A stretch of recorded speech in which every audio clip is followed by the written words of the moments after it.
Yo les gars, j'espère que vous allez tous très bien. On se retrouve aujourd'hui pour les pronostics de cette J3. Donc voilà, on va débuter d'abord par le classement.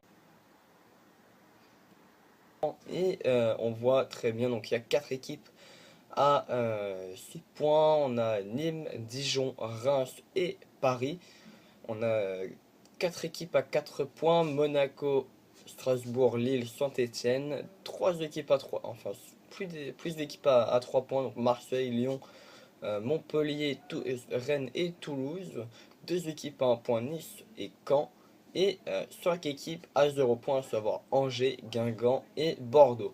Donc on va débuter ce truc, enfin on va débuter ce type de pronostic par Lyon contre le Racing. Voilà. Donc c'est ce soir à 20h45 où Lyon recevra au Groupama Stadium le Racing Club de Strasbourg pour le compte de cette J3 de Ligue 1.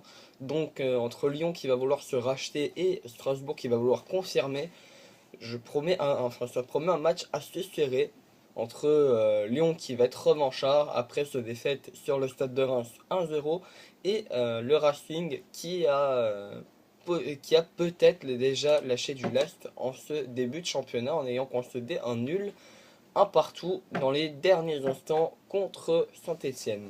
Donc pour ma part, je prédis un petit un partout parce que je sens Strasbourg qui va être combattant dans le début de match, mais qui va relâcher un peu au fil du match.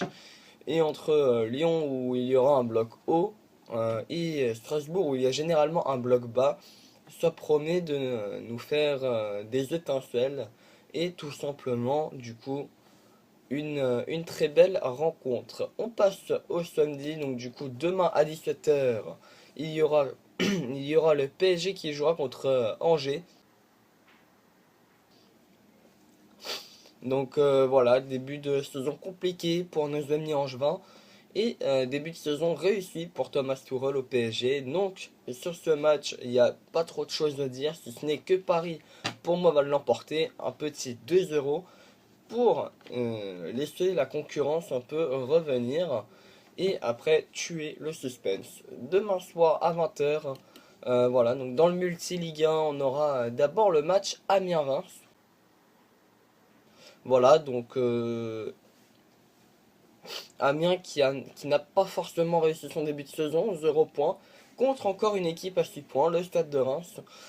Décidément, les rencontres entre les équipes à 6 points et 0 points, ça pleut.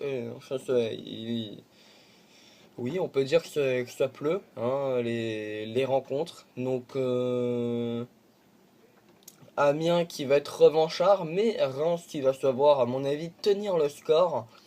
Euh, tenir les Amiénois et donc je prédis un petit 2-0 pour les Rémois après mais ce sera très compliqué pour les Rémois de percer ce bloc amiénois et surtout de contrer les assauts amiénois.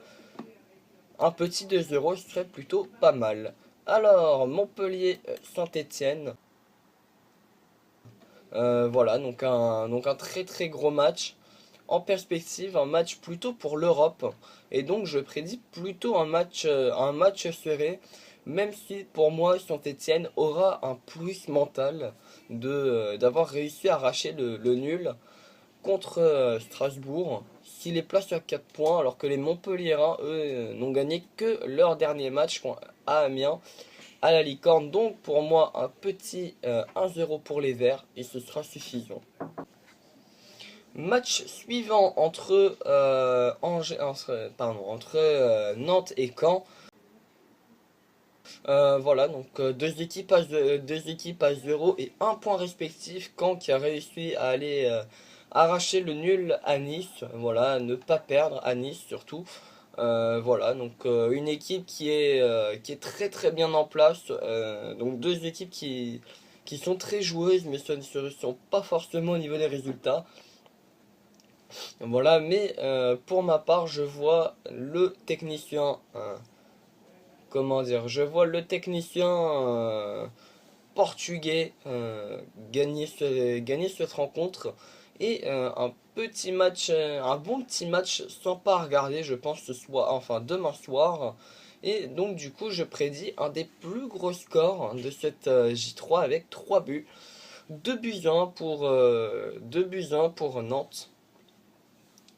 Et donc, oui, une victoire du technicien portugais Cardozo qui n'a pas forcément réussi son entrée en matière. Nice-Dijon, donc voilà, deux équipes très très bien en place. Nice qui a réussi à arracher le nul, donc il y aura un surplus au mental. Et Dijon qui a remporté ses 2 premiers matchs. Donc voilà, une équipe à 6 points contre une équipe à 1 point. Je prédis plus une victoire de Patrick Vieira, la première du champion du monde 98. Oui, parce que maintenant, il va falloir préciser champion du monde 2018 et champion du monde 98. Oui, parce que c'est les aliades des 2 étoiles. Putain, je bégaye quand je parle. Et donc, bah voilà, je prédis plutôt ce type de score, 1-0. Ce sera une rencontre fermée où Nice, avec le retour de Balotelli, ça va jouer à mon avis. Et donc, un bon petit 1-0, ça pourrait passer. Toulouse-Nîmes. Toulouse qui a réussi à remporter le derby, retour un peu en demi-teinte pour Alain Casanova chez les Pitchouns. Voilà, c'est une très très bonne équipe cette année Toulouse, même si pour moi je les vois descendre. Je ne sais pas pourquoi, hein, mais cette année je vois Toulouse descendre en Ligue 2. Je ne sais pas pourquoi, mais bon, en tout cas, pour Toulouse, je prédis la victoire des Toulousains contre les Nîmois. Un bon petit 2-1, même si, pour mon avis, il y aura un peu plus de buts. Parce que Nîmes, en ce moment, se cartonne niveau but, meilleure attaque du championnat, 7 buts marqués. C'est très très fort Nîmes. Mais je pense que l'absence de Bouanga fera tâche. Voilà. Et donc, bah, c'est pour ça que je prédis une défaite des Nîmois, 2 buts 1 à Toulouse. On passe au dimanche à 15 h où on aura un Lille-Guingamp. Et pour moi, je ne conseille pas de regarder parce que Lille, ok, a bien réussi son entrée en matière, a réussi à conserver un nul très bénéfique à Monaco.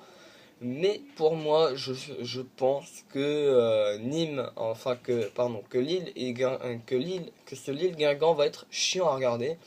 Et donc c'est pour ça que je mets un bon vieux 0-0 des familles. Pourquoi je ne sais pas, hein, pour moi ça va être comme ça.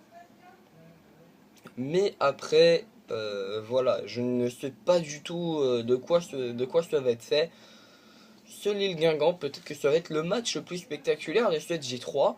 Mais en tout cas, moi je prédis un match très très chiant à regarder. Bordeaux-Monaco à 17 h. Voilà, donc là c'est là où je prévois le score le plus large. Donc Bordeaux c'est nul. Bordeaux, désolé, mais il n'y a pas de recrutement. Ça lâche les meilleurs atouts offensifs. J'ai compris hein, pourquoi Gustavo Poyet avait poussé le coup de gueule. Après, je ne comprends pas pourquoi il y a eu une procédure de licenciement engagée contre Poyet. Hein. Il était très bien, enfin, il était très bon à Bordeaux, mais bon. Après, c'est ce que tout le monde prédit. Et donc, pour moi, je prédis un score très très large de Monaco qui s'imposerait 4-0 à Bordeaux. Je suis un peu sévère, mais enfin, je suis peut-être un peu trop bonifique pour Monaco. Mais en même temps, Monaco, chaque année, Leonardo Jardim arrive à faire un putain de boulot et à se qualifier encore une fois pour la Ligue des Champions. Donc pour moi, voilà, je prédis cette victoire 4-0 des Bordelais. On n'en parle plus, voilà. Dernier match, le prime time avec Marseille contre Rennes. Donc voilà, je prédis une défaite des Marseillais contre Rennes. Une défense qui va être trop juste à mon avis. Contre des Rennais qui ont de très très bons atouts offensifs. Jordan Sibacho que je connais très bien personnellement parce qu'il a joué au Stade de Reims, enfin l'un des meilleurs buteurs de Ligue 2. Mais bon, je pense que ça suffira hein, pour s'imposer à Marseille. Et donc je prédis un 2-0 de Rennes face à Marseille. En tout cas les gars, j'espère que voilà, ces pronos vous auront plu. En espérant que bah, vous me compreniez. N'hésitez pas à mettre vos pronos dans les commentaires pour ce J3. En tout cas, moi je vous dis à la prochaine les gars. Allez, salut tout le monde.